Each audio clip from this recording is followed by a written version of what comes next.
The Dusty Rose truck stop sat at the intersection of Interstate 70 and State Route 15, a weathered oasis in the middle of Kansas flatland where the horizon stretched so far it seemed to curve with the earth itself.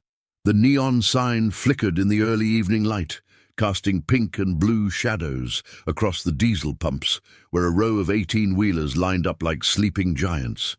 Inside, the diner hummed with the familiar sounds of truckers unwinding after long hauls, the clink of coffee cups, the scrape of forks on ceramic plates, the low rumble of voices sharing stories of roads traveled and miles yet to go. The air smelled of bacon grease and diesel fuel, a combination that had become synonymous with home for the men and women who spent their lives behind the wheel. Big Earl Thompson sat at his usual booth by the window, his massive frame barely contained by the cracked vinyl seat. At 58 years old, he had been driving trucks for 35 years, his face weathered by countless sunrises through a windshield, and his hands calloused from gripping steering wheels across 48 states. He was holding court tonight, as he often did, surrounded by a handful of younger drivers who had learned to seek out his wisdom and his stories. "So there I was," Earl was saying, gesturing with a French fry, somewhere outside of Tulsa with a load of frozen chickens and a transmission that was making sounds no transmission should ever make. I'm thinking, this is it. This is how Big Earl goes out. Not in a blaze of glory, but broken down on the side of the road with 10,000 pounds of poultry going bad in the trailer. The other truckers laughed, leaning in for the rest of the story. There was Danny Chen, a wiry man in his 30s who ran the West Coast routes. Beside him sat Maria Gonzalez, one of the few female drivers who frequented this particular stop, her dark hair pulled back in a practical ponytail, and across from her was Rick Barnes, a heavy-set man with a bushy beard who had just started driving 2 years ago and still looked at the veterans with something like awe. "What'd you do?" Rick asked, his eyes wide. Earl grinned, savoring the moment. "Well, I'll tell you what I did. I got out of that cab, walked around to the back, and I started talking to those chickens. I said, 'Listen here, you frozen birds. We are not dying on this highway tonight, you hear me? We are going to make it to Little Rock if it's the last thing we do.'" Maria rolled her eyes, but she was smiling. "And let me guess. The transmission magically fixed itself because the chickens were so inspired by your speech." Earl shook his head solemnly. "No, ma'am, but a highway patrol officer came by about 20 minutes later, and it turned out his brother-in-law owned a repair shop about 5 miles down the road. Got me fixed up and back on the road by morning. The chickens made it. I made it. And that, my friends, is what we call divine intervention." The table erupted in laughter just as the diner's front door swung open, letting in a gust of cold October wind. The truckers glanced up instinctively, the way people do when their environment changes, and then most of them looked away again. But Earl kept watching. A girl had walked in. Teenager, by the look of her, maybe 15 or 16 years old. She was thin, almost painfully so, with tangled brown hair that hung past her shoulders and clothes that had seen better days. Jeans with holes at the knees, not the fashionable kind, but the worn-through kind. Sneakers that were more grey than their original white. And a jacket, an oversized army green jacket that swallowed her small frame and hung almost to her knees. She stood in the doorway for a moment, scanning the room with eyes that seemed too old for her young face. There was something wary in her posture, something that reminded Earl of a stray cat deciding whether a place was safe enough to enter. Finally, she moved toward the counter, sliding onto one of the stools with a practiced economy of movement. The waitress, a middle-aged woman named Darlene who had been working at the Dusty Rose for 15 years, approached her with a menu. "What can I get you, honey?" Darlene asked, her voice carrying the tired kindness of someone who had seen everything. The girl studied the menu for a long moment, her lips moving slightly as if calculating. "Just water, please," she said finally, "and maybe some crackers, if you have any." Darlene's expression flickered with something like concern. "That's all? We've got a special tonight, meatloaf and mashed potatoes, only $6.99.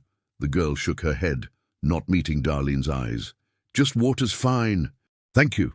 Earl watched the exchange, a frown creasing his weathered face. He had seen this before, more times than he cared to count. Kids on the road, running from something or toward something, with empty pockets and emptier stomachs. It never got easier to witness.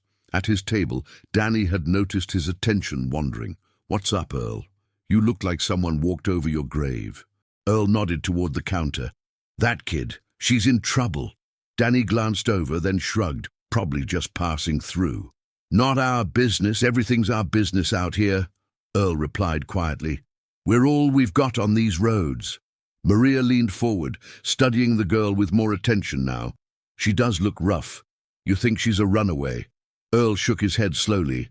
"I don't know what she is, but I know hungry when I see it." He started to rise from the booth, intending to go over and offer to buy the girl a meal when the diner door banged open again. This time, 3 men walked in, truckers by the look of them, but not the kind Earl associated with. They were younger, louder, with the swagger of people who thought they owned whatever room they entered. Earl recognized the type. Every truck stop had them. Drivers who saw the road as their personal kingdom and everyone else as subjects to be tolerated or mocked. They were the ones who gave the profession a bad name, the ones who made decent people think twice about stopping at places like this. The 3 men made their way to a booth near the counter, close enough to the girl that Earl felt his shoulders tense. They were already laughing about something, their voices carrying across the diner. The one who seemed to be the leader, a man with a shaved head and a snake tattoo curling up his neck, noticed the girl almost immediately. His eyes traveled over her with an unpleasant interest that made Earl's hands curl into fists. "Well, well," the man said loudly, clearly wanting to be heard. "Look what we got here." Little lost lamb wandered into the wrong pasture. His companions laughed, an ugly sound that drew looks from around the diner. The girl hunched her shoulders, making herself smaller, but she did not look up. "Hey, I'm talking to you," the man continued, sliding out of his booth and approaching the counter. "Where you headed, sweetheart? You need a ride somewhere? I got a nice warm cab you could sleep in." The girl finally looked up, and Earl saw something in her eyes that surprised him. Not fear exactly, though that was there too, but something harder.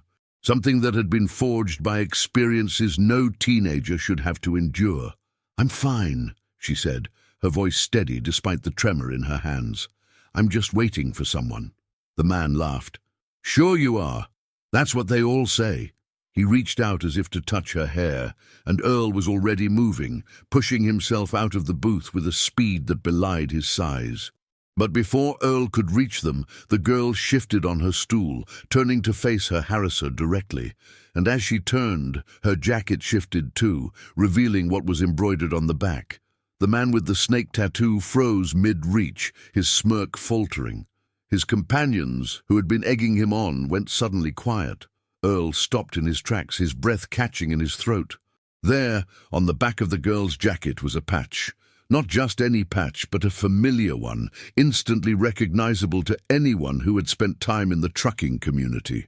It was the logo of the Rolling Thunder Memorial Run, the annual motorcycle rally that honored POWs and MIAs. But more than that, beneath the logo, embroidered in gold thread that had faded but was still legible, were words that changed everything. In memory of Staff Sergeant Michael Torres, Operation Iraqi Freedom, 2003-2007, always rolling, never forgotten. And below that, smaller but clear, donated by the American Trucking Association, Freedom Convoy Division. The diner had gone silent. Even the kitchen sounds seemed to fade as the weight of that jacket settled over the room. Earl knew that patch.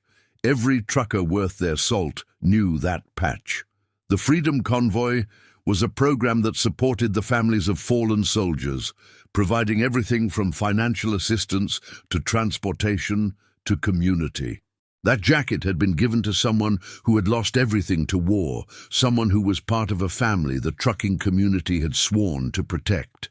The man with the snake tattoo took a step back, his face draining of color. I didn't know," he stammered. The girl turned fully to face him now, and Earl could see the tears she was fighting to hold back. "That's my dad's jacket," she said, her voice barely above a whisper.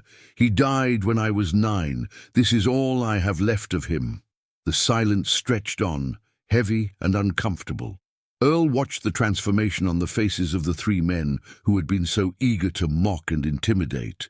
The bravado was gone, replaced by something that might have been shame. "We didn't mean any disrespect," one of the other men said, his voice subdued. "We're sorry about your father." The girl nodded once, a small, tight movement, but did not respond. Earl moved forward then, not toward the men, but toward the girl. He slid onto the stool beside her, his bulk making the seat creak in protest. "Staff Sergeant Torres," he said quietly. "I knew that name. Not personally, but I knew it. The Freedom Convoy did a memorial run for him back in 2008, drove from San Antonio to Arlington. Must have been 200 trucks in that convoy." The girl looked at him, really looked at him, for the first time. Her eyes were swimming with unshed tears. "You were there?" "I was there," Earl confirmed. "We all were, everyone who could make it. Your daddy was a hero, young lady. Don't let anyone tell you different." A tear slipped down her cheek and she wiped it away quickly, as if ashamed of the weakness. "He always said truckers were good people," she said softly. "He used to tell me stories about rides he'd gotten when he was young, before he enlisted. He said the road was full of guardian angels, disguised as ordinary folks." Earl felt his throat tighten. "He sounds like a wise man." "He was." She paused, her voice breaking slightly. "He was the best." Darlene had been watching the whole exchange, her own eyes glistening. She approached the counter now, sliding a plate of meatloaf and mashed potatoes in front of the girl.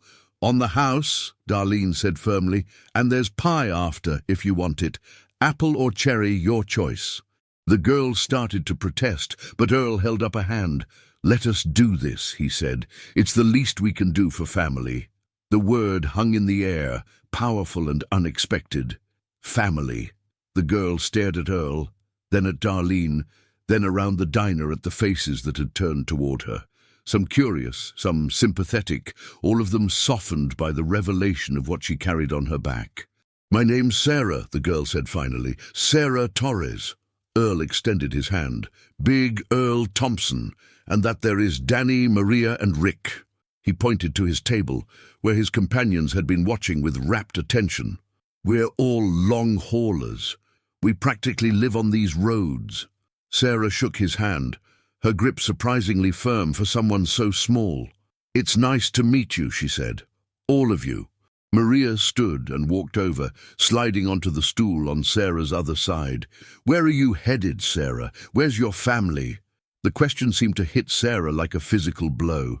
She looked down at her plate, pushing the mashed potatoes around with her fork.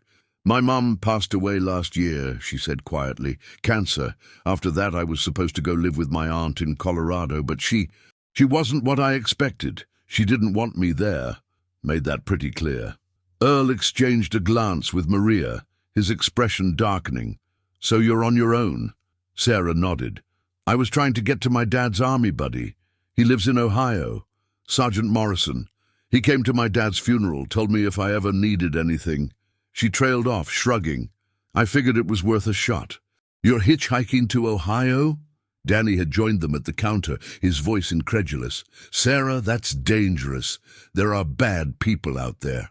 "I know," Sarah said, and something in her tone suggested she had already encountered some of those bad people, "but I didn't have any other options. No money, no car, no one who cared enough to help."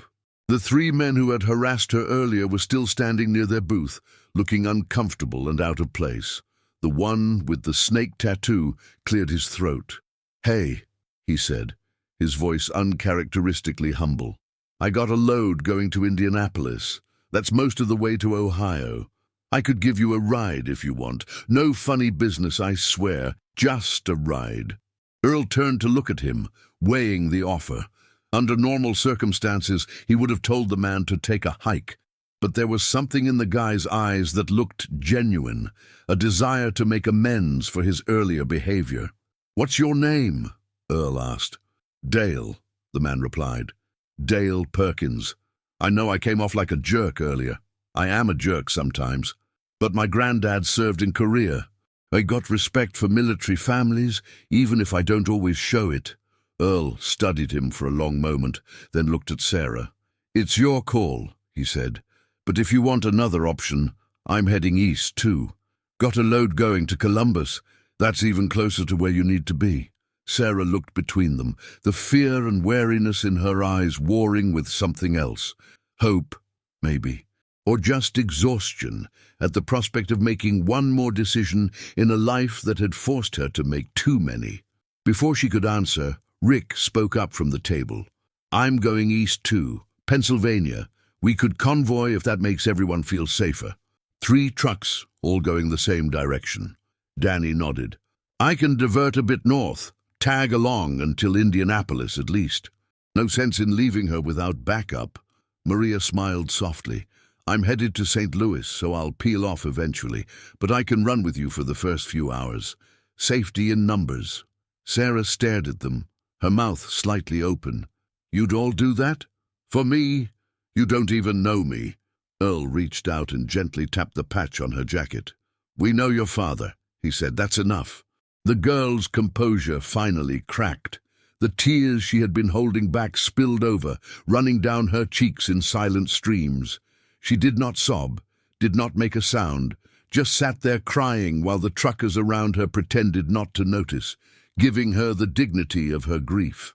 Darlene reappeared with a box of tissues and a slice of apple pie. You eat up now, she said firmly but kindly. You've got a long road ahead, and you need your strength. Sarah wiped her eyes and picked up her fork, taking a bite of the meatloaf. It was clearly the first real meal she had eaten in days, maybe longer. Earl watched her eat, remembering his own children at that age, remembering how they had looked at him when he came home from long hauls, remembering how much he wished he had been there more. Tell us about your dad, Maria said gently, if you want to. Sarah chewed slowly, considering. He was funny, she said finally. He could make anyone laugh, even my mum, and she was the most serious person you ever met. He used to do these impressions of the officers in his unit, and they were so good. Everyone loved him. She took another bite, her eyes distant with memory. When he came back from his first deployment, he was different, quieter. He had nightmares sometimes, bad ones, but he never let it affect how he treated us. He was always patient with me, always had time to play or help with homework or just talk. He said I was his reason for coming home. Earl nodded slowly. That sounds about right. Military families are different. They know what matters. He was supposed to come home for good, Sarah continued, her voice growing thick. His last deployment, they said it would be his last. He had 6 months left. 6 months. And then... She did not need to finish the sentence. Everyone at the counter knew how it ended. An IED, maybe, or a sniper, or any of the 1,000 ways war found to claim the people who walked into its path. I was 9, Sarah said. I remember my mom answering the door, seeing the officers standing there. I knew before she even turned around. I could tell by the way her shoulders, the way she just collapsed. Maria reached over and put a hand on Sarah's arm. I'm so sorry, honey. Sarah shook her head, wiping her eyes again. The worst part was after. Everyone treated us like we were broken, like we needed fixing. But you can't fix that. You just learn to carry it. Earl thought about his own burdens, the ones he had accumulated over decades on the road. A failed marriage, children who had grown up without him, a loneliness that settled into his bones during the long nights in the cab. He understood carrying things that could not be fixed. Your dad would be proud of you, he said. Making it this far on your own, that takes guts. Sarah almost smiled. He would probably be mad that I hitchhiked. He was always warning me about strangers. Smart man, Danny said, but also sometimes strangers are all you've got. The trick is figuring out which ones to trust. How do you figure that out? Sarah asked. Danny shrugged. Experience mostly, instinct, and a little bit of luck. The diner had slowly returned to its normal rhythm. the other patrons going back to their meals and conversations, but there was a different energy in the room now, an awareness that something significant had happened, even if most of them did not fully understand what it was. Dale Perkins approached the counter again, his demeanor completely changed from when he had first entered. He looked almost nervous. "Miss Torres," he said formally, "I want to apologize properly. What I said earlier, the way I acted, that was wrong. I was raised better than that, and I shamed myself and my family tonight. I hope you can forgive me." Sarah looked at him for a long moment, her expression unreadable. Then she nodded once. "People make mistakes," she said. "What matters is what they do after." Earl recognized the wisdom in her words, the maturity that should not have been necessary so young. This girl had been forged by fire, and she had come out stronger than most adults he knew. "Well then," Earl said, clapping his hands together, "we've got a convoy to plan. Sarah, you finish that pie. The rest of us need to look at maps and figure out schedules." The truckers gathered around, pulling out phones and paper maps, discussing routes and timing. Dale and his two companions joined in, their earlier hostility completely forgotten. For the next hour, the Dusty Rose truck stop became a planning headquarters. As unlikely allies worked together for a common cause, Sarah watched them with wonder in her eyes. This was not what she had expected when she walked through that door. She had expected indifference at best, hostility at worst. Instead, she had found something that felt almost like family. When the planning was done, Earl returned to sit beside her. "We'll head out at first light," he said. "You can sleep in my cab tonight. There's a bunk in the back, real comfortable. Maria's going to stay nearby, keep an eye on things." "I don't know how to thank you," Sarah said. "All of you. This is more than I ever could have asked for." Earl smiled, the expression softening his weathered features. "You don't have to thank us. This is what we do. Your daddy knew that. He trusted the road to take care of his family if he couldn't, and the road keeps its promises." Sarah looked down at her jacket, at the patch that had changed everything. She touched it gently, reverently. "He wore this everywhere," she said softly, "even after he left the army, even when it was too hot for a jacket. He said it reminded him of who he was and why he served. When he died, they gave it to us along with his flag and his medals. My mum used to wear it sometimes when she missed him the most. And now it's yours," Earl finished, "and it protected you tonight, just like he would have wanted." The night deepened outside the diner windows, the sky turning from purple to black, stars emerging one by one above the endless Kansas plain. The truckers began to disperse, heading to their rigs to catch what sleep they could before the morning's journey. Earl walked Sarah to his truck, a gleaming red Peterbilt that he kept in immaculate condition despite its age. He showed her the sleeping berth, a surprisingly comfortable space with clean sheets and a small television mounted on the wall. "It's not much," he said apologetically, "but it's warm and safe." "It's perfect," Sarah said, and she meant it. She climbed into the berth, still wearing her father's jacket, unwilling to take it off even to sleep. Earl handed her a pillow and an extra blanket, then paused at the curtain that separated the sleeping area from the cab. "Sarah," he said quietly, "when we get to Ohio, when you find this Sergeant Morrison, if things don't work out, if you need anything at all, you call me. You hear? I'll come get you, no matter where I am. That's a promise."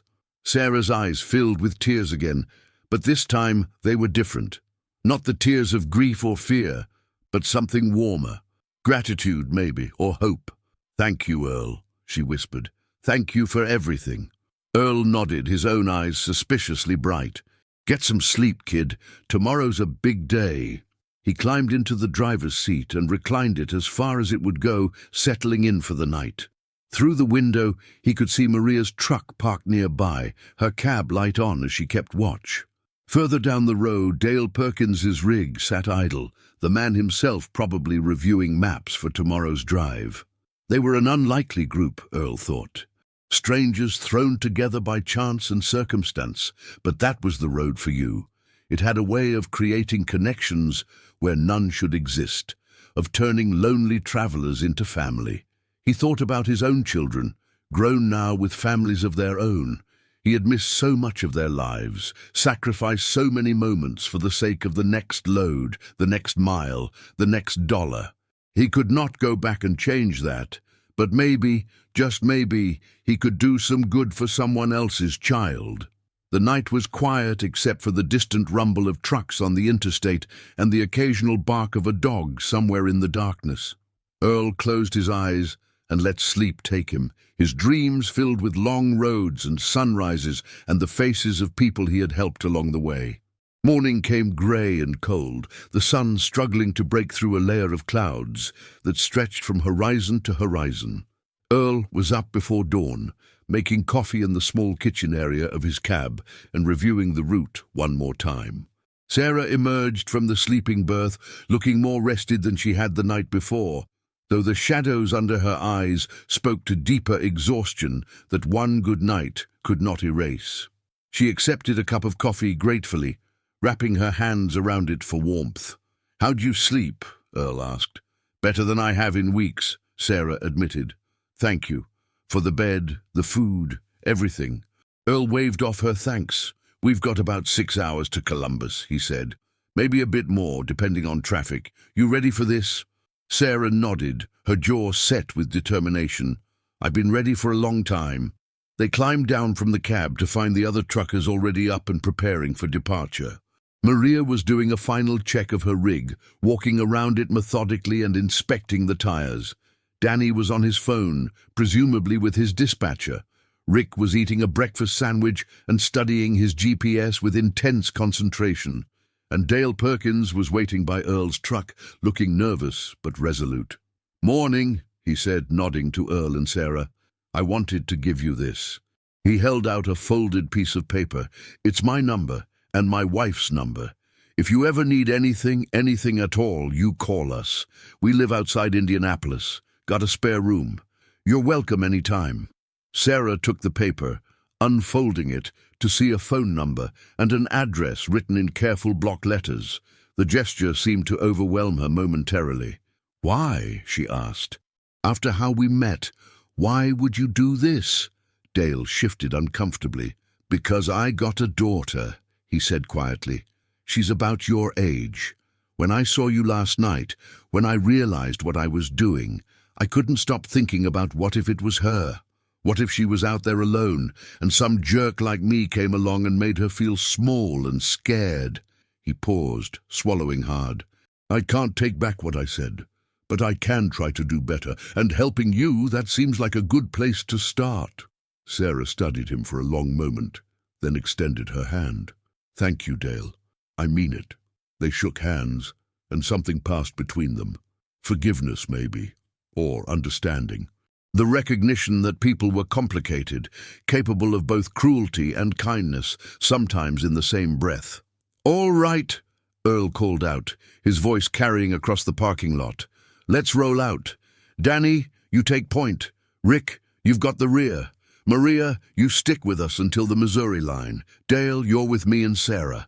The truckers moved to their rigs, engines rumbling to life one by one.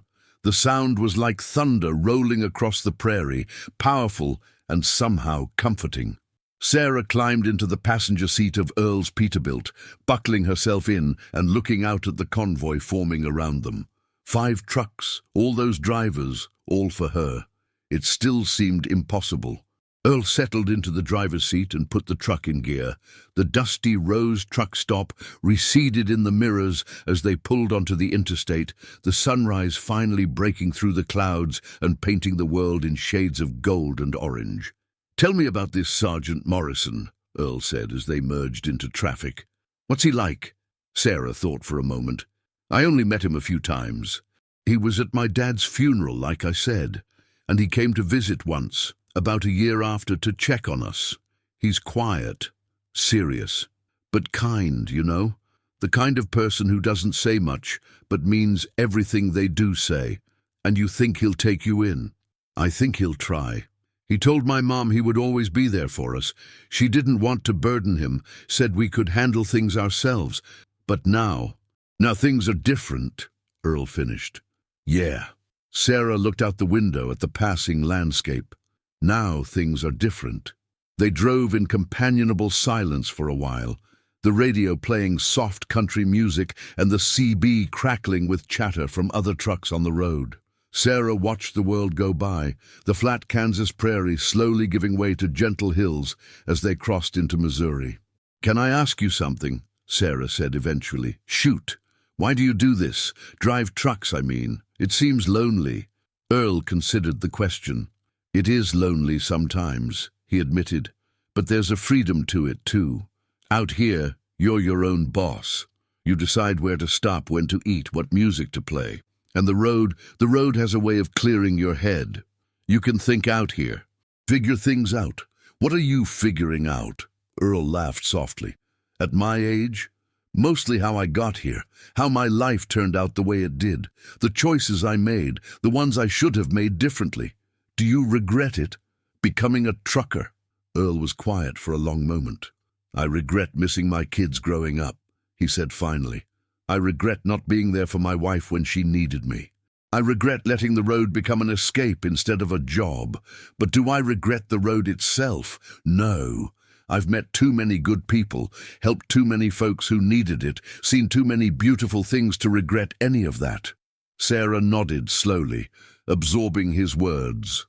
"I used to be mad at my dad for leaving," she said quietly, "for going back to Iraq when he didn't have to. He had already done his time. He could have stayed home, stayed safe, but he went anyway.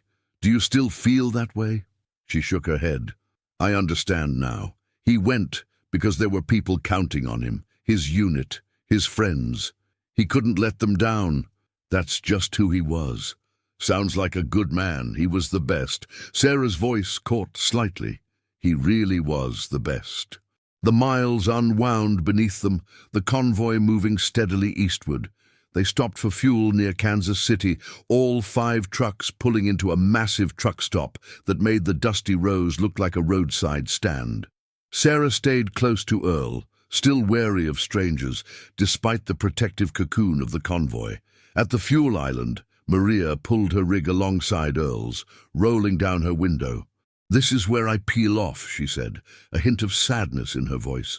"St. Louis calls." Sarah leaned across Earl to see her. "Thank you for everything, Maria, for staying with us." Maria smiled warmly. "You take care of yourself, mija. And remember, the road isn't as dangerous as it seems. Not when you've got the right people watching your back." She pulled a card from her dashboard and handed it across to Sarah. "My number. You call me when you get to Ohio. Let me know you made it safe." "I will," Sarah promised. Maria winked at Earl. "You take care of her, old man." Earl saluted mockingly. "Yes, ma'am." They watched Maria's truck pull away, heading south toward the Missouri border. The convoy was smaller now, but still strong. Back on the road, Earl tuned the CB to the channel they had agreed upon, and the chatter of his fellow drivers filled the cab. "How's our girl doing back there?" Danny's voice crackled through the speaker. "Holding up like a champ," Earl replied. "Good deal. We've got clear roads all the way to Indianapolis. Should make good time." "Copy that." Sarah listened to the back and forth, fascinated by this world she had never known existed. The truckers had their own language, their own codes, their own community. It was like discovering a secret society hidden in plain sight. "You guys really look out for each other," she said. Earl nodded. "We have to. Out here, you can't count on anyone else. So we count on each other. Handle calls, mile markers, fuel stops. We share what we know, warn each other about dangers, help out when someone's in trouble. Like me, like you." Earl glanced at her with a smile. "Though I have to say, you're more interesting than the usual CB chatter." Sarah laughed, a genuine sound that surprised them both. It had been a long time since she had found anything funny. They talked as they drove, sharing stories and trading questions. Earl told her about his 3 children, all grown now with families of their own. He told her about his ex-wife, how they had grown apart over years of him being gone more than he was home. He told her about the things he had seen on the road, the strange and beautiful and sometimes frightening moments that made up a life behind the wheel. In return, Sarah told him about her mother, about the 2 years of illness that had slowly taken her away. She told him about her aunt, whose indifference had cut deeper than open cruelty would have. She told him about the 3 weeks she had spent on the road before reaching the Dusty Rose, the kindness and danger she had encountered in equal measure. "There was a guy in Nebraska," she said quietly. "He picked me up outside of Lincoln. At first, he seemed okay, but then he started saying things, looking at me in ways that made my skin crawl. I pretended I had to use the bathroom at a rest stop and ran, hid in the woods until I was sure he was gone." Earl's hands tightened on the steering wheel. "Did he hurt you?" Sarah shook her head. "I got away before he could, but I was more careful after that. Only rode with women for a while, or families. That's smart." Earl's voice was tight with anger at a stranger he would never meet. "The world is full of predators, Sarah. You've got good instincts. Trust them. I'm trying." They crossed into Indiana as the afternoon wore on, the landscape shifting again to farmland and small towns. Dale Perkins's voice came over the CB. "Coming up on my exit in about 20 miles, he said. "You folks good to continue without me?" Earl glanced at Sarah. "We're good. Thanks for the escort, Dale." "No problem. And Sarah, yeah, you take care of yourself. Remember what I said. You're welcome in Indianapolis any time." "I'll remember," Sarah said. "Thank you, Dale." The convoy dwindled to 3 as Dale's truck peeled off toward the city. Earl, Danny, and Rick continued east, the miles counting down toward Ohio. It was nearly dark when they crossed the state line, a small green sign welcoming them to the Buckeye State. Sarah sat up straighter in her seat, a mixture of excitement and apprehension flooding through her. "We're here," she said softly. "I'm actually here." "Almost there," Earl replied. "Columbus is about 2 hours out, but we should stop for the night, start fresh in the morning. There's a good truck stop near Springfield. We can regroup, get some rest." Sarah nodded, though part of her wanted to push on, to finish this journey that had already taken so much longer than she had ever imagined. They pulled into the truck stop as the last light faded from the sky. It was smaller than the Dusty Rose, but clean and well lit, with a diner attached that smelled of fresh bread and grilled onions. The 3 remaining truckers gathered around a table, exhausted but satisfied with the day's progress. Sarah ate a bowl of soup that Earl insisted on buying, warming herself from the inside out. "So what's the plan for tomorrow?" Rick asked, spreading a map on the table. "Earl's going to Columbus. That's about 90 minutes. Then what? We just dropping her at a street corner and hoping for the best?" Earl shook his head. "I've been thinking about that. I think we should call ahead if we can. Let this Sergeant Morrison know she's coming." Sarah tensed slightly. "What if he says no? What if he doesn't want me?" "Then we figure out plan B," Earl said firmly. "But let's cross that bridge when we come to it. Do you have his number?" Sarah nodded slowly, pulling out a worn piece of paper from her pocket. "My mom kept his contact information. I've been carrying it since I left Colorado." She handed the paper to Earl, who studied it carefully. "Robert Morrison," he read. "Dayton, Ohio. That's not far from Columbus. Hour, maybe." He looked at Sarah. "You want me to call? Or do you want to do it?" Sarah swallowed hard. I think I should do it. He should hear my voice. Know it's really me." Earl handed her his phone. "Whenever you're ready." Sarah stared at the phone like it might bite her. This was the moment she had been dreading and anticipating for weeks, the call that would determine everything. If Sergeant Morrison turned her away, she did not know what she would do. The road could only carry her so far. She dialed the number with trembling fingers and held the phone to her ear. It rang once, twice, 3 times. Each ring felt like an eternity. Then a voice, deep and gravelly, answered. "Morrison, Sergeant Morrison, this is Sarah Torres, Michael Torres's daughter. I don't know if you remember me." There was a sharp intake of breath on the other end of the line. "Sarah, of course I remember you. I've been trying to find you for months. Your aunt said you ran away. Are you safe? Where are you?" The words tumbled out of him in a rush, so different from the quiet, measured man Sarah remembered. She felt tears spring to her eyes. "I'm in Ohio," she said. "Near Springfield. I'm with some truckers who have been helping me. I'm okay. I'm safe. Thank God." Robert Morrison's voice cracked with emotion. "Thank God." "Sarah, I've been worried sick. I called the police, called child services, called everyone I could think of. No one could tell me where you were." "I'm sorry," Sarah whispered. "I didn't know who to trust. My aunt, she wasn't—" "I know." Morrison's voice hardened. "I know all about your aunt. I've already spoken with a lawyer. Sarah, listen to me. I want you to come here. I want you to live with me. I've already started the paperwork for guardianship. You don't have to be alone anymore." Sarah could not speak. The tears were flowing freely now, running down her cheeks and dripping onto the table. Earl reached over and squeezed her hand, offering silent support. "You mean it?" she finally managed. "You really mean it?" "I mean it," Morrison said firmly. "I made a promise to your father. I told him I would look after his family if anything ever happened to him. I'm sorry it took me so long to keep that promise, but I'm keeping it now. You come to me, Sarah. Come home." The word hit her like a physical force. Home. She had not had a home since her mother died. Maybe longer. The house in Colorado had never felt like hers, just a place she occupied while waiting for something to change. "I'll be there tomorrow," she said. "There's a trucker named Earl who's driving me. He's a good man. He's been watching out for me." "Thank you, Earl," Morrison said, his voice carrying through the phone. "Thank you for taking care of her." Earl leaned toward the phone. "Just doing what's right, Sergeant. We'll have her to you by noon, weather permitting." "I'll be waiting," Morrison said. "And Sarah, yes, I'm proud of you. Your father would be proud of you. You're a fighter, just like him." Sarah closed her eyes, letting the words wash over her. "Thank you," she whispered. "I'll see you tomorrow." She ended the call and sat in silence for a long moment, the phone still clutched in her hand. Then she looked up at the three truckers watching her, and she smiled. A real smile, one that reached her eyes and transformed her face.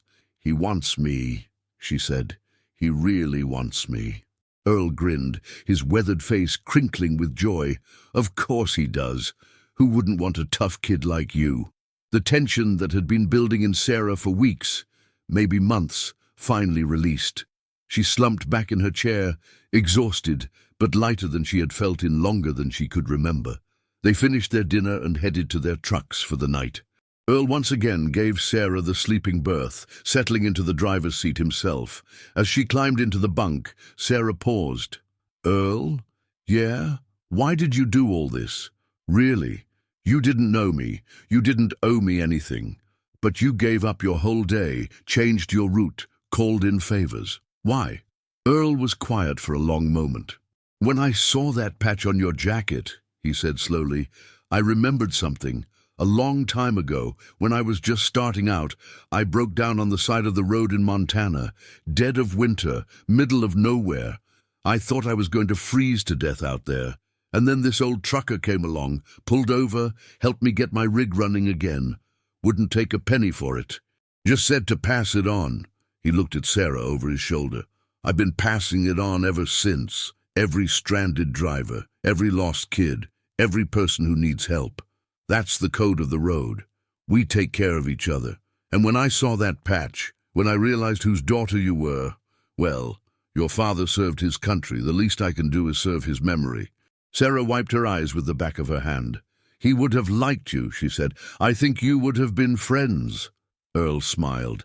"Get some sleep, Sarah. Tomorrow's a big day." She lay back in the bunk, pulling her father's jacket tight around her. Through the small window above her head, she could see stars emerging in the clear Ohio sky. For the first time in months, she felt something like peace. Tomorrow she would meet Sergeant Morrison. Tomorrow she would begin a new chapter. Tomorrow she would finally be home. But tonight she was safe. Surrounded by strangers who had become friends, protected by a community she had never known existed. The road had brought her here, just as her father had always said it would, full of guardian angels disguised as ordinary folks. She closed her eyes and slept, dreaming of nothing at all. Morning came bright and clear, the October sun warming the cab as Earl started the engine. Sarah was already awake, her father's jacket buttoned up tight, her few belongings packed in a small bag that Earl had given her from his emergency supplies. "Ready?" Earl asked. "Ready," Sarah confirmed. They pulled out of the truck stop with Danny and Rick following behind, the last leg of the journey finally underway. The CB crackled with jokes and encouragement, the small convoy moving through the Ohio countryside like a family heading home from a long trip. Sarah watched the scenery pass with new eyes. She had been on this road before, in one form or another, for weeks. But everything looked different now, brighter, more hopeful, as if the world had shifted overnight from hostile territory to friendly ground. Earl talked as he drove, filling the time with stories of halls passed and roads traveled. He told her about the time he got lost in the Rockies and ended up at a wedding reception in a small mountain town. He told her about the night he saw the northern lights from his cab in Minnesota, so beautiful it made him cry. He told her about the friends he had made and lost along the way, the family of truckers who had carried him through decades of life on the road. In return, Sarah told him about her dreams, not just Sergeant Morrison and the hope of a home, but beyond that. She wanted to go to college someday, study psychology, help kids who had been through what she had been through. She wanted to make her parents proud, to build something meaningful from the wreckage of her childhood. "You're going to do great things, Sarah Torres," Earl said. "I can feel it," Sarah smiled. "Thanks, Earl, for everything." The sign for Dayton appeared on the horizon, and Sarah's heart began to pound. This was it, the end of one journey and the beginning of another. Earl took the exit, following the directions Morrison had given them the night before. The town was quiet on this Sunday morning, streets lined with trees whose leaves were just starting to turn golden and red. And then they were there. The house was modest, a small ranch-style home with a neat lawn and an American flag hanging from the front porch. A man stood in the driveway, tall and broad-shouldered, with close-cropped grey hair and eyes that scanned the approaching truck with military precision. Sergeant Morrison. Earl pulled the Peterbilt to a stop at the curb, the massive truck looking out of place on the quiet residential street. Danny and Rick pulled up behind him, their rigs completing the unlikely convoy. Sarah climbed down from the cab on shaking legs. Morrison was walking toward her now, his face a mixture of relief and emotion that he was clearly struggling to control. They met in the middle of the lawn. "Sarah," Morrison said, his voice rough, "let me look at you." She stood still while he studied her face, seeing echoes of her father in her features. Whatever he found there seemed to satisfy him, because his expression softened. "You look just like him," he said quietly. "Same eyes, same stubborn chin." Sarah laughed despite herself, tears streaming down her face. "He always said I got his chin." And then Morrison pulled her into a hug, tight and fierce, the embrace of someone who had been waiting a long time for this moment. Sarah hugged him back, breathing in the unfamiliar scent of someone else's home and finding somehow that it smelled like safety. Earl had climbed down from his cab and was standing nearby with Danny and Rick. Morrison released Sarah and turned to face them, his posture straightening into something that was pure military. "Gentlemen," he said, "I don't know how to thank you for bringing her home." "No thanks needed," Earl replied, extending his hand. "We're just glad we could help." Morrison shook his hand firmly. "Michael talked about the road sometimes," he said. "About the people he met when he was young, before he enlisted. He said they were the best of America." I see what he meant now. Earl felt his face warm with embarrassment. "We just did what any decent person would do." "No," Morrison said. "You did more than that. You saw a kid in trouble and you stopped. You organized a convoy across 3 states. You kept her safe when the world was trying to tear her apart. That's not common decency. That's extraordinary." The truckers shuffled awkwardly, unused to such praise. "Sergeant," Danny said, "we should probably hit the road, long way back to Kansas." Morrison nodded. "Before you go, let me get your information. I want to stay in touch. Maybe next time you're passing through Ohio, you can stop for dinner. See how Sarah's doing." Earl smiled. "I'd like that. We all would." They exchanged numbers and addresses, this unlikely group that had come together over a patch on a jacket and the memory of a fallen soldier. Then, one by one, the truckers said their goodbyes. Danny hugged Sarah awkwardly. "You take care, kid." Rick tipped his cap. "Good luck with everything," and Earl, the man who had started it all with a cup of coffee and a sandwich, knelt down to meet Sarah's eyes. "You've got my number," he said. "You call me any time. I mean it. Any time." Sarah threw her arms around his neck. "I will," she promised. "Thank you, Earl, for seeing me, for stopping." Earl hugged her back, his eyes suspiciously bright. "That's the code of the road, kid. We take care of each other." He stood, nodded once to Morrison, and climbed back into his cab. One by one, the trucks pulled away from the curb, their horns blaring in farewell. Sarah stood in the driveway watching until they disappeared around the corner, 3 points of light heading back toward the endless highway. "Come on," Morrison said, putting a hand on her shoulder. "Let's get you settled. There's a room ready for you. It's not much, but it's yours for as long as you want it." Sarah turned to look at the house that would be her home. It was small and simple, nothing like the places she had imagined when she dreamed of being safe, but it was hers. A beginning, a chance.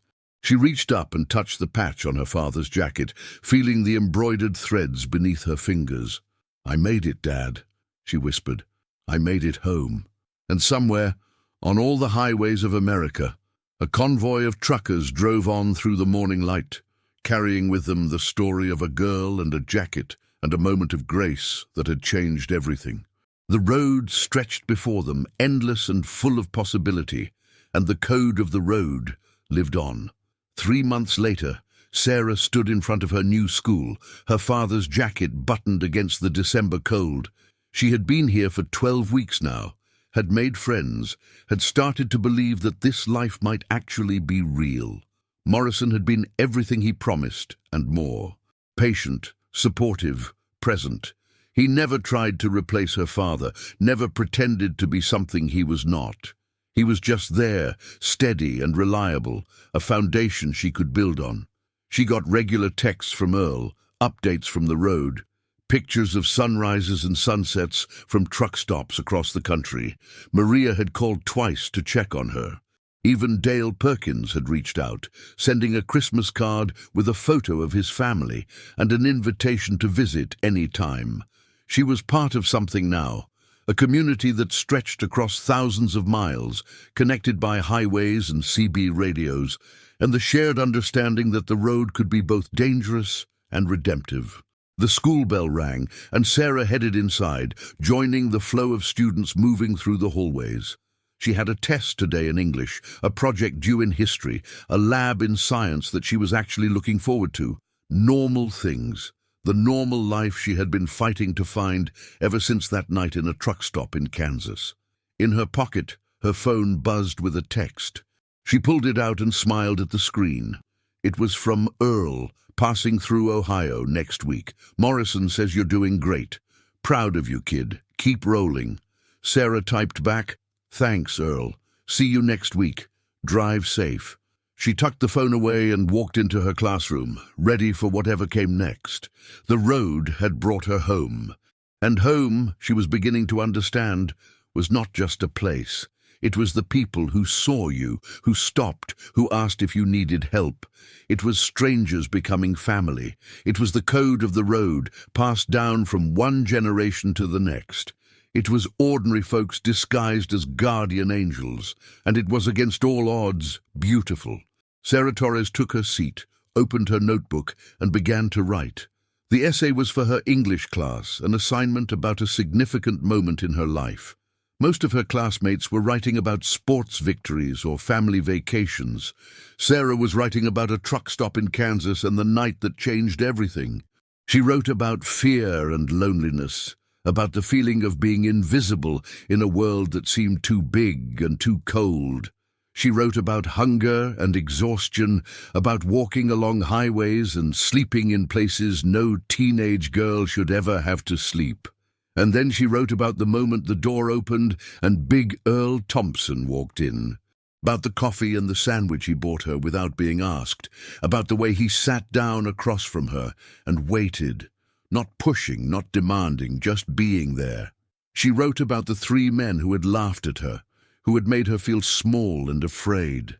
And she wrote about what happened when they saw the patch on her jacket, the way the whole room went silent, the way everything shifted in a single heartbeat.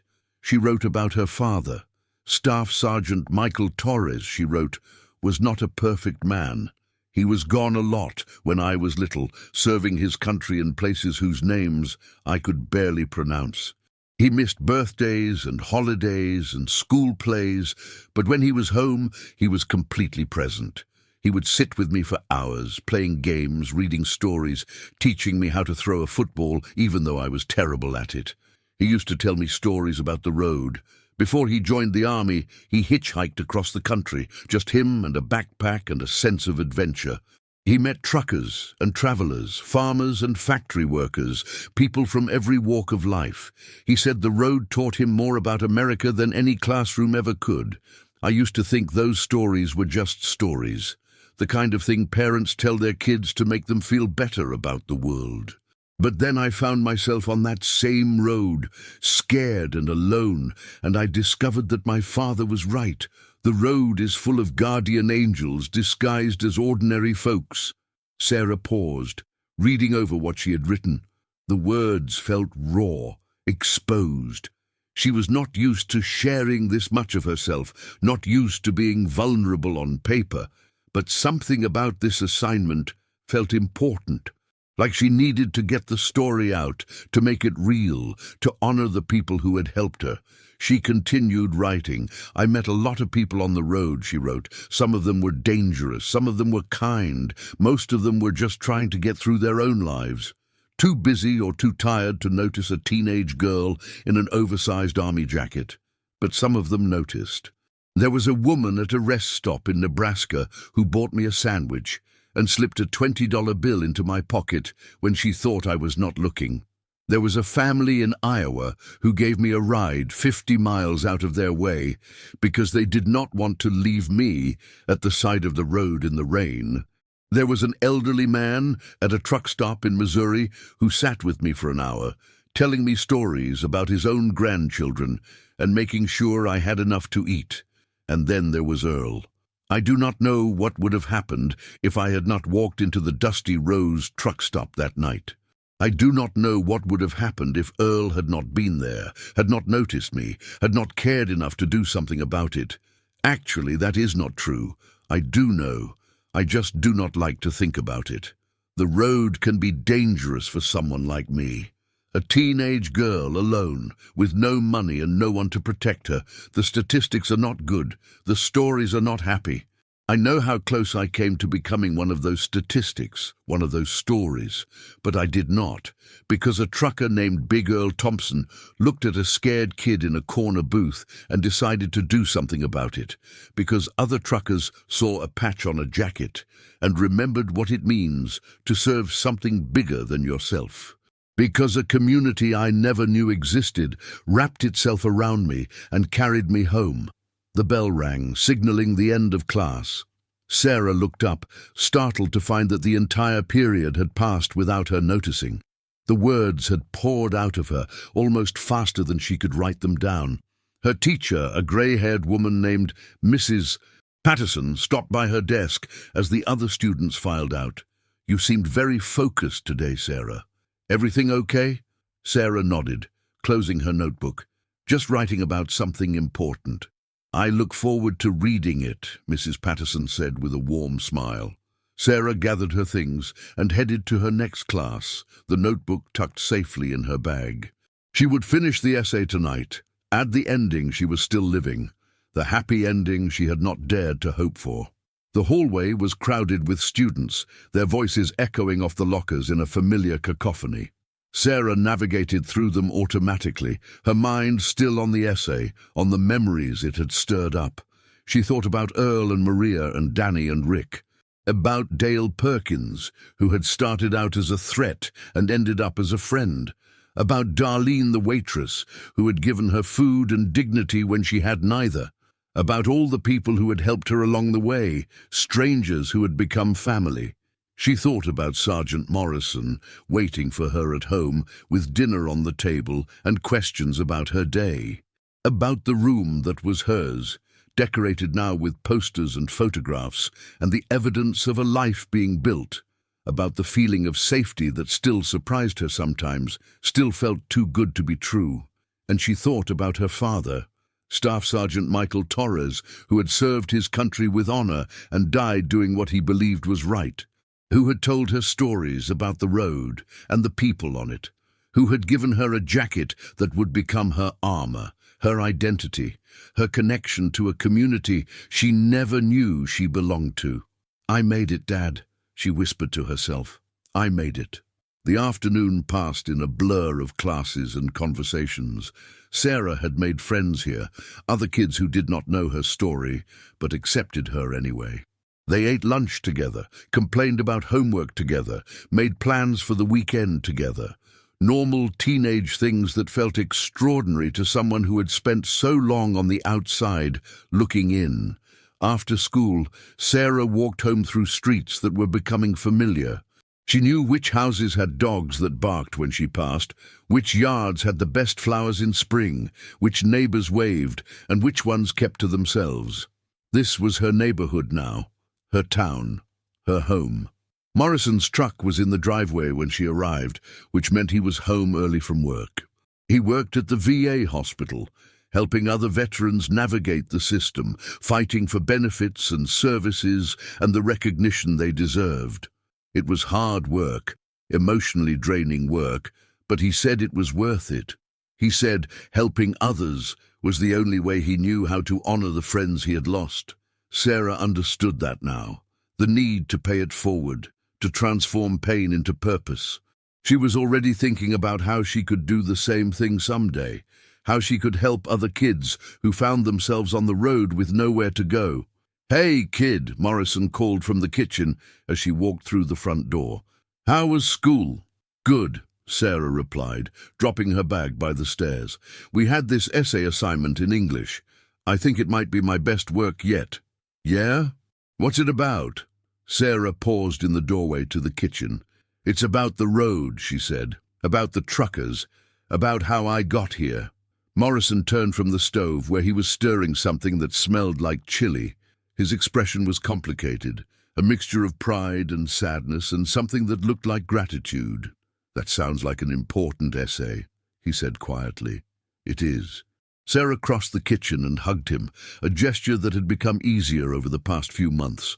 "Thank you," she said, "for everything." Morrison hugged her back, his arms strong and steady. "You don't have to thank me, Sarah. This is what family does. Family." The word still felt strange sometimes, still felt too big for what she had known, but it was getting easier to believe, getting easier to trust. They ate dinner together, talking about school and work and the news and nothing in particular. Afterward, Sarah retreated to her room to finish her essay, while Morrison settled in front of the television to watch a football game.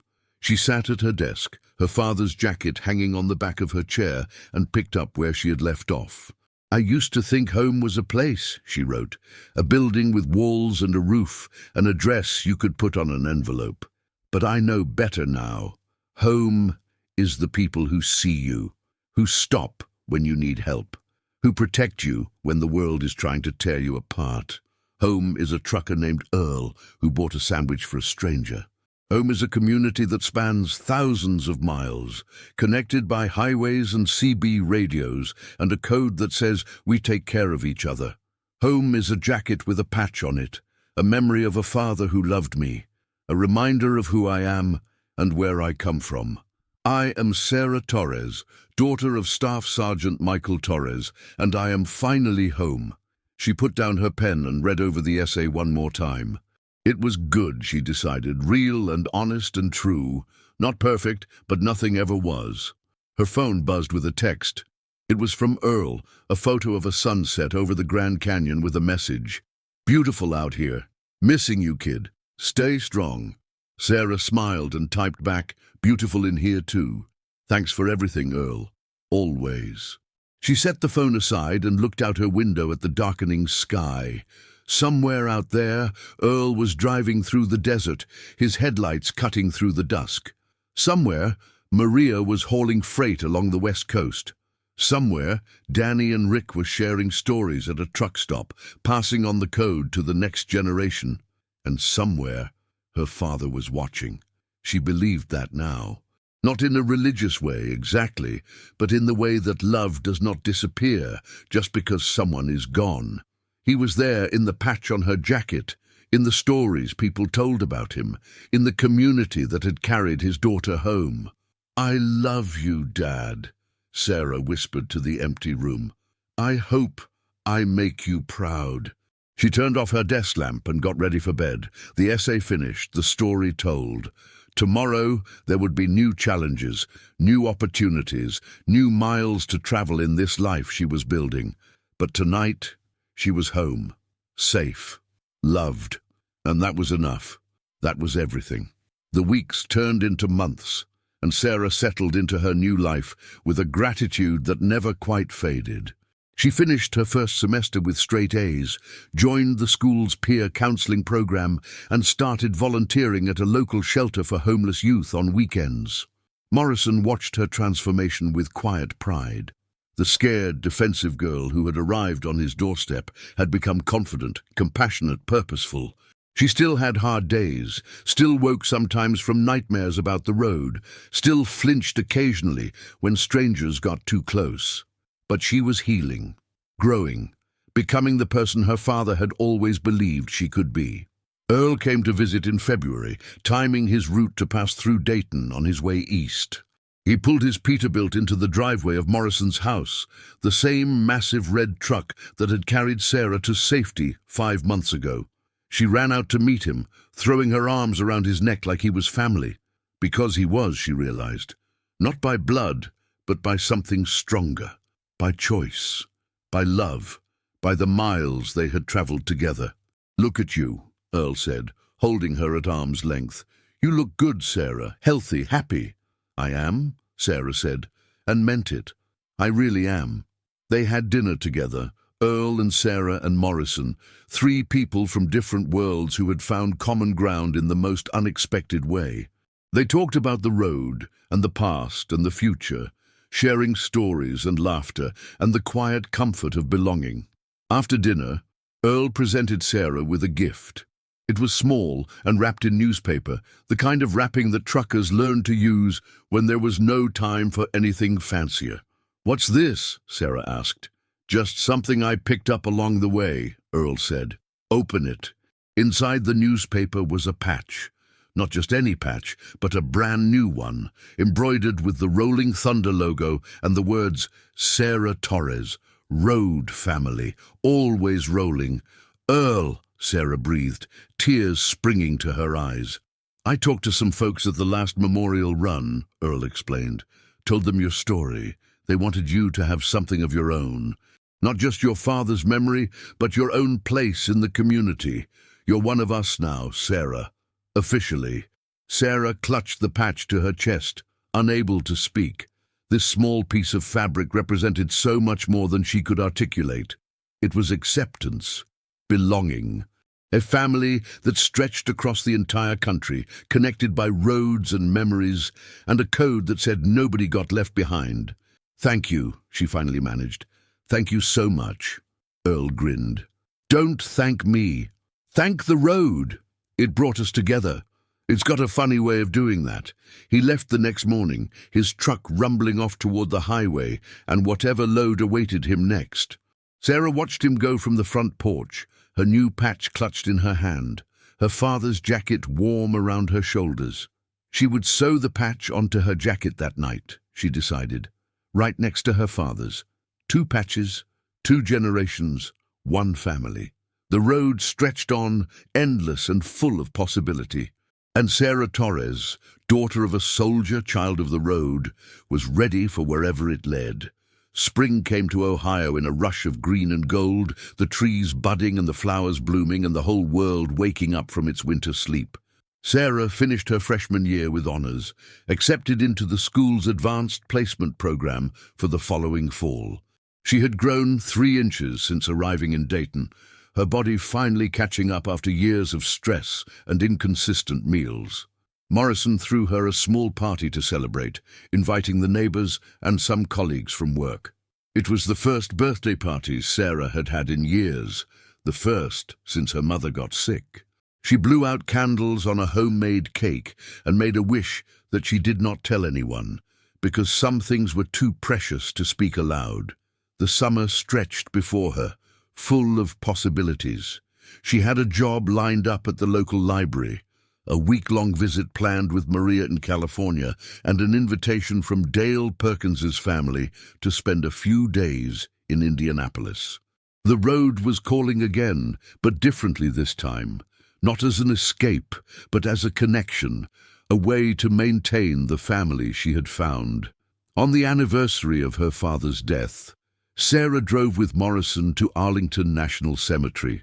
They stood before the white marble headstone, reading the words that summarized a life. Staff Sergeant Michael Torres, beloved father, died in service to his country. "I brought you something, Dad," Sarah whispered, kneeling on the grass. She placed the new patch Earl had given her next to the flowers Morrison had brought. 2 symbols of the same thing, a community that remembered, that honored, that carried on. "I'm okay now," she continued. "Better than okay. I found people who care about me. I found a home. I found my place." She touched the cold marble, feeling the smoothness beneath her fingers. "Thank you for the jacket," she said. "Thank you for the stories. Thank you for teaching me that the road is full of guardian angels disguised as ordinary folks." "You were right, Dad. You were right about everything." Morrison stood nearby, giving her space, but close enough to be present. When she finally stood and turned to him, her eyes were wet, but her face was peaceful. "Ready to go?" he asked gently. Sarah nodded, taking one last look at the headstone. "Ready." They walked back to the car together, leaving the cemetery behind, but carrying its weight with them. Some losses never fully healed, some absences were permanent, but grief could coexist with joy, Sarah had learned. Loss could live alongside love. That was the lesson the road had taught her, the lesson her father had tried to explain in his stories, the lesson the truckers had demonstrated with their kindness. Life was hard, the world was dangerous, but there were good people in it. People who stopped when they saw someone in trouble, people who offered help without expecting anything in return. You just had to keep your eyes open, keep moving forward, keep believing that the next mile, the next exit, the next stranger might be the one who changed everything. Sarah Torres climbed into the car and buckled her seatbelt. Morrison started the engine and pulled away from Arlington, heading back toward Ohio, toward home, toward the life they were building together. In the rearview mirror, the cemetery faded into the distance, but the road stretched on ahead, endless and full of possibility, and Sarah was ready for whatever came next. 2 years later, Sarah stood at a podium in front of 300 people, her hands trembling slightly as she gripped her prepared remarks. The annual Rolling Thunder Memorial Run had invited her to speak, to share her story with the community that had saved her life. She looked out at the crowd, seeing faces both familiar and new. Earl was there in the front row, his weathered face beaming with pride. Maria had flown in from California. Danny and Rick sat together near the back, waving when they caught her eye. Even Dale Perkins had made the trip, his wife and teenage daughter beside him. And Morrison, of course. Always Morrison, steady and supportive, the father figure she had never expected to find. Sarah took a deep breath and began to speak. 3 years ago, she said, her voice carrying across the room, I walked into a truck stop in Kansas wearing my father's jacket. I was hungry, scared, and alone. I'd been on the road for weeks, running from a situation that felt impossible toward a future I could barely imagine. She paused, letting the words settle. I did not know that my father's jacket would save my life. I did not know that a patch on my back would connect me to a community I never knew existed. I did not know that strangers could become family, that the road could lead me home, that kindness could change everything. Her eyes found Earl in the crowd, but a trucker named Big Earl Thompson knew. He saw a scared kid in a corner booth, and instead of looking away, he stopped. He bought me a sandwich. He sat down across from me. He asked if I was okay. She felt tears threatening and blinked them back. That simple act of kindness started a chain reaction that brought me here today. Truckers organized a convoy to drive me across 3 states. A waitress gave me free food. Strangers gave me their phone numbers and told me to call if I ever needed anything. A community I had never met wrapped itself around me and carried me to safety. Sarah looked down at her notes, then set them aside. The prepared words did not matter anymore. What mattered was the truth. My father used to tell me that the road was full of guardian angels disguised as ordinary folks. I thought he was just being poetic. I thought he was telling me fairy tales to make the world seem less scary. She touched the patch on her jacket, the one Earl had given her. But he was right. The road is full of angels. They drive 18-wheelers and drink bad coffee at truck stops. They have calloused hands and tired eyes and hearts bigger than the rigs they haul. They live by a code that says, we take care of each other, no matter what. Her voice grew stronger. I am here today because of that code. I'm alive because strangers decided that a scared girl in an oversized jacket was worth stopping for. I have a home, a family, a future, because ordinary people did extraordinary things. She looked out at the crowd, at the truckers and veterans and families who had gathered to honor the fallen. My father gave his life for this country. He believed in service, in sacrifice, in the idea that some things are worth fighting for. And every single one of you carries on that legacy. Every time you stop for someone in need, every time you look out for a fellow traveler, every time you choose kindness over indifference, you honor the men and women who gave everything. Sarah felt the tears coming now and let them fall. Thank you, she said simply. Thank you for saving my life. Thank you for being the angels my father promised me I would find. Thank you for showing me that family is not just about blood. It is about choice. It is about love. It is about showing up for each other when it matters most. She stepped back from the podium as the room erupted in applause. Earl was on his feet, clapping harder than anyone. Maria was openly crying. Morrison was beaming with a pride that needed no words. Sarah walked off the stage and into the arms of her family, the one she had found on the road, the one that had found her. Later that night, after the speeches and the ceremonies and the long conversations with people who had become dear to her, Sarah sat on the tailgate of Morrison's truck, looking up at the stars. Earl settled beside her, his massive frame making the truck shift slightly. That was a hell of a speech, kid, he said. Sarah smiled. I meant every word. I know you did. He was quiet for a moment. Your daddy would be proud, Sarah. So damn proud. I hope so. They sat in companionable silence, watching the stars wheel slowly overhead. Somewhere in the distance, a truck horn sounded, a long, mournful note that echoed across the night. You know what I think about sometimes? Earl said eventually. What? That night at the Dusty Rose. What would have happened if I had minded my own business? If I had just gotten my coffee and gone back to my truck? Sarah shuddered. I try not to think about that. Me neither. But it reminds me why we do what we do. Why stopping matters. Why kindness matters. He turned to look at her. You are going to do great things, Sarah Torres. You already have, but the best is still ahead. Sarah leaned her head against his shoulder, feeling safe and loved and grateful beyond words. Thanks, Earl, she said, for everything, for stopping that night, for believing in me, for being my family. Earl put his arm around her, his voice gruff with emotion. Always, kid, always. The night deepened around them, full of stars and memories and the promise of roads yet to travel. Sarah closed her eyes and listened to the distant sound of trucks on the highway, carrying freight and dreams and ordinary people across the sleeping country. Her father had been right about everything. The road was full of guardian angels, and she had found hers. The story was not over. It would never be over, not really. Every day brought new miles, new challenges, new opportunities to pass on the kindness that had saved her. But for now, in this moment, surrounded by the family she had found and the love she had earned, Sarah Torres was exactly where she was meant to be. Home. Finally, completely, beautifully home. Beautifully.